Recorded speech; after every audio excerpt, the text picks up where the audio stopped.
Bible के प्रेरितों के काम अध्याय 5 में दर्ज हनन्याह और सफीरा की कहानी ईमानदारी, अखंडता और परमेश्वर के प्रति हमारे व्यवहार के बारे में एक गंभीर सबक देती है। यहाँ इस घटना का संक्षिप्त विवरण दिया गया है। एक पृष्ठभूमि। शुरुआती मसीही कलीसिया चर्च में विश्वासियों के बीच बहुत एकता थी। कई लोग अपनी जमीन या संपत्ति बेचकर सारा पैसा प्रेरितों अपोस्टल्स के चरणों में रख देते थे ताकि उसे गरीबों और जरूरतमंदों में बराबर बांटा जा सके। 2. हनन्याह और सफीरा का चुनाव। हनन्याह और उसकी पत्नी सफीरा ने भी अपनी एक संपत्ति बेची।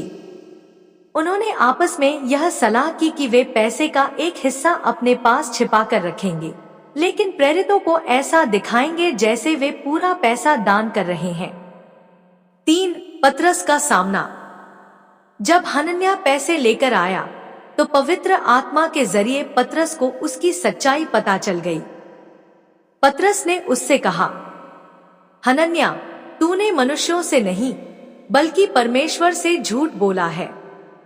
संपत्ति बेचना या न बेचना तेरी मर्जी थी, लेकिन झूठ बोलकर तूने पवित्र आत्मा को धोखा देने की कोशिश की। जैसे ही हनन्याह ने ये शब्द सुने, वह वहीं गिर पड़ा और उसके प्राण निकल गए। वहां मौजूद सभी लोगों में डर छा गया। 4. सफीरा का परिणाम। लगभग 3 घंटे बाद उसकी पत्नी सफीरा अंदर आई।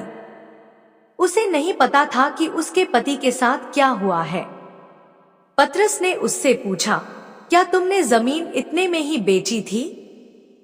सफीरा ने भी वही झूठ दोहराया, हाँ, इतने में ही।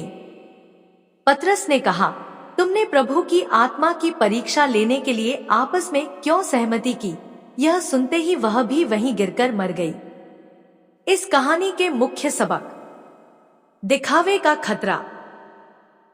हनन्याह और सफीरा को दान न देने के लिए दंड नहीं मिला, बल्कि इसलिए मिला क्योंकि वे पवित्र, होली दिखने का दिखावा कर रहे थे, जबकि उनके दिल में लालच था। ईमानदारी की अहमियत। यह कहानी सिखाती है कि हम इंसानों को धोखा दे सकते हैं, लेकिन ईश्वर से कुछ भी छिपा नहीं है। कलीसिया की शुद्धता।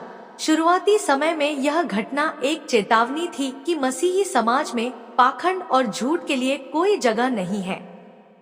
क्या आप इस कहानी के आध्यात्मिक प्रभाव या उस समय की ऐतिहासिक पृष्ठभूमि के बारे में और अधिक जानना चाहेंगे?